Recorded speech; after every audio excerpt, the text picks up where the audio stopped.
블로그 처음 시작하고 한 달 만에 방문자 수 500명, 두 달 만에 1000명 만들었습니다. 여러분도 직접 하실 수 있게 키워드 전부 오픈했으니까요. 꼭 직접 따라해보세요.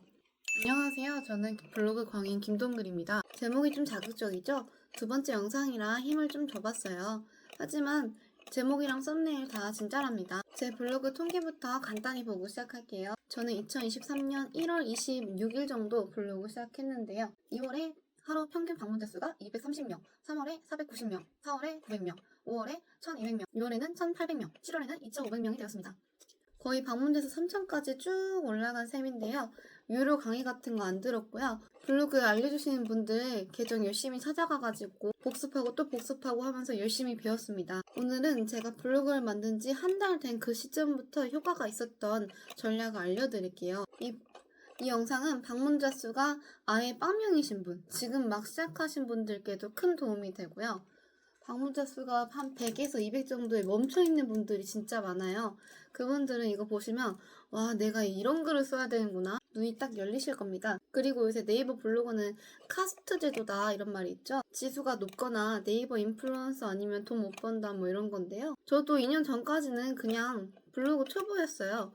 하지만 분명히 효과를 볼 수 있는 방법이 있습니다. 블로그 지수가 낮아서 키우기가 어려운 분들도 이 영상 보시면 정말 큰 도움 받을 수 있을 거예요. 그럼 제가 블로그 시작한 그 당시에 큰 효과를 봤던 키워드 그대로 공개하겠습니다. 블로그 통계 탭에서 조회수 순위로 들어가면 월간 인기글을 볼 수 있어요. 이건 사실 한 블로거의 답지나 마찬가지입니다. 자기 블로그에서 뭐가 터졌는지 보고 반복하는 건 정말 중요하거든요. 그래서 이런 거는 잘 안 풀어요. 근데 저는 왜 푸냐고요? 그건 이따가 말씀드릴게요. 자, 실제로 조회수 터진 콘텐츠 공개합니다. 첫 번째, 평택 난방비 지원금. 이때 혜택이 되게 좋았어요. 그냥 10만원, 20만원씩 줬거든요. 저도 꼭 신청을 해야겠다 싶어서 알아봤는데 막상 신청하는 링크 찾기가 되게 어려운 거예요. 그런 거 많잖아요. 요새도 다 AI고 진짜 신청 어떻게 해야 되는지 안 써놓고. 그래서 저는 신청 링크를 딱 넣어놓고 제목에도 그걸 강조를 했습니다. 그랬더니 효과가 되게 좋았어요. 제가 1등에 노출된 건 아니지만 많은 분들이 저를 선택을 해줬습니다. 그리고 두 번째, 롯데리아 내고왕. 그때 내고왕 진짜 핫했죠. 햄버거 쿠폰을 아예 공짜로 하나 풀어서 저도 받아봤는데요. 이걸 어떻게 쓰는지를 모르겠는 거예요. 그래서 자세히 써봤더니 대박이 났습니다. 사실 이 키워드는 되게 세부적으로 파고 들어간 키워드예요. 내고왕 롯데리아. 내고왕 롯데리아 쿠폰, 사용법, 받는 법. 타겟층이 굉장히 좁았는데도 꼭 필요한 정보였고 제 경험이 들어가 있었기 때문에 방문자 수 올리는데 큰 도움이 되었습니다. 그리고 세 번째는 평택역 피부과입니다. 근데 이런 거는 추천드릴 수가 없어요. 왜냐면 의료법 위반이거든요. 그래서 상위 노출되면 신고당합니다.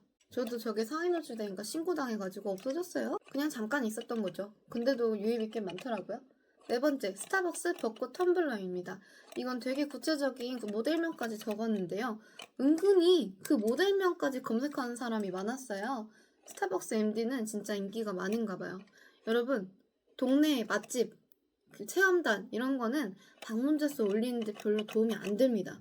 스타벅스, 롯데리아 이렇게 전 국민이 다 가는 브랜드 있잖아요. 맛집 중에서도 그런 게 방문자 수 올리는 데 도움이 된답니다. 다섯 번째, 진동 아이크림 비교. 그리고 다섯 번째, 진동 아이크림 비교. 내돈내산, 실제 사용 후기 이런 걸 썼었는데요.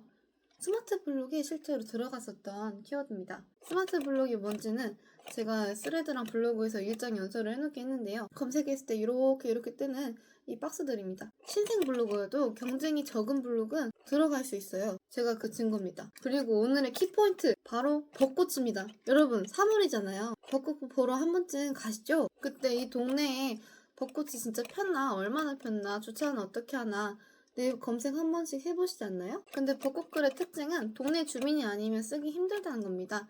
벚꽃글 하나 쓰려고 저 멀리 있는 데 가서 글 쓰고 이러지 않잖아요. 지나가다가 벚꽃이 많이 핀 데가 있으면은 찍어서 올려보세요. 이게 검색 수요는 많은데 공급할 수 있는 사람은 한계가 있는 키워드라서 경쟁이 낮습니다. 자, 그럼 지금까지 제가 블로그 만들고 첫 한 달 만에 효과를 본 키워드들을 모아봤습니다.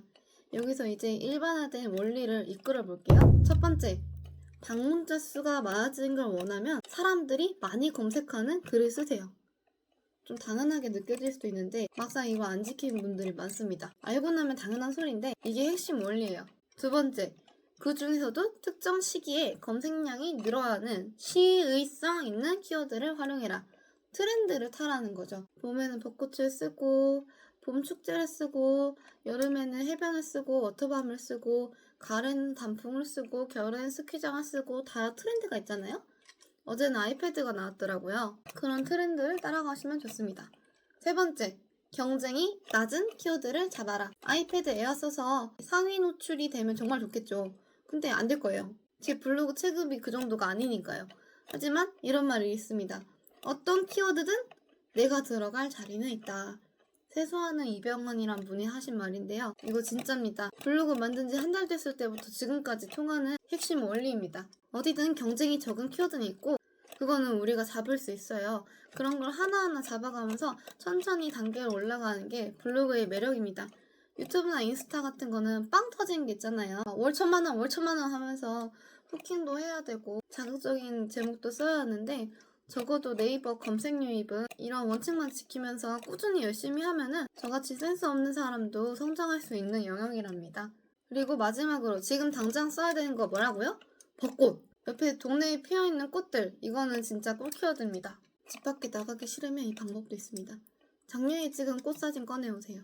그리고 뉴스에 검색합니다. 개화 시기. 그러면 개화일 지도가 나올 거예요. 서울은 언제 펴고, 대전 언제 펴고, 부산은 꽃이 언제 피고 이런 게 나올 텐데 이거 보시고 글 적으면 됩니다. 제목 이렇게 하시면 돼요. 평택 벚꽃 개화 시기 3월 중순 벚꽃 현실은? 라고 한 다음에 작년 거 사진 넣어서 이날은 어땠고 저날은 어땠고 적으시면 됩니다. 근데 이런 글을 썸네일을 AI 사진으로 하면은 저 같으면 클릭 안 할 것 같아요. 또 봄이니까 행사나 축제가 많아질 겁니다. 동네에 땡땡똥 행사, 땡땡똥 걷기 행사 이런 게 포스터로 뜰 거거든요. 그거 정보 쓰는 것도 초보 블로거들한테는 효과가 좋아요.